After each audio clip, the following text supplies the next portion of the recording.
Hello friends, जय Jagannath. आजिकार topic ग्रीष्म ऋतुर पावर बूस्टर। तेरे डेरी न करी चलतु आज नुआ टॉपिक पर आलोचना करिबा।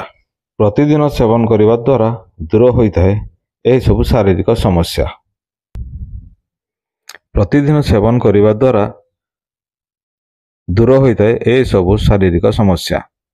काकुड़ी खाइबा को अनेक लोक पसंद करुथिबा बेले किछि लोकों को काकुड़ी खाइबा को भल लगे नहीं। हेले आपण जानते कि काकुड़ी रे प्राय 96% पानी थाए, जहाद्वारा ए शरीर रे हाइड्रेशन बजाय रखे। शरीर को डिटॉक्साई करिबा पई काकुड़ी बेस्ट। यह रोग प्रतिरोधक शक्ति मध्य बढ़ाई थाए। ओजन ह्रास करने को चाहूँगी सेमाने नियमित निज खाद्य रे काकुड़ी को सालाड भाव में खाइबा जरूरी।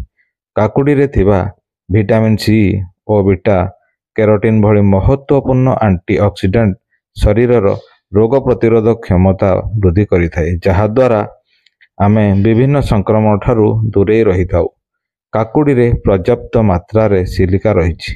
यह छड़ा एथिरे कैल्शियम मध्य भरपूर मात्रा रे रही, जहाँकि आम हाड़ को मजबूत करने पाई खूब हितकर अटे।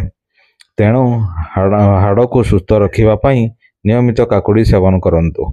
जदि आपण नियमित काकुड़ी निज भोजन रे शामिल करिवे तेबे यह द्वारा आपण त्वचा रे चमक आसीबो। कहीं ना काकुड़ी रे जलीय अंश अधिक रहिथिबारु त्वचा हाइड्रेट होइथाए। अनेक गुड़िए गवेषणारू जणा पड़िछि जे काकुड़ी खाइबा द्वारा कोशिका गुड़िकर अनियंत्रित ग्रोथ को रोका जाई परिबो ओ कैंसर भली गभीर रोग ठारू मध्य दूरे रखा जाई परिबो। तबे वीडियोटी पूरा देखिथिबारु धन्यवाद। वीडियोटी को गोटे लाइक ता सहित सब्सक्राइब करि नेंतु, जहा फल रे ए भली भलो भलो टॉपिक आपनक पाखकु मु नै आसीबी। रखुछि, धन्यवाद।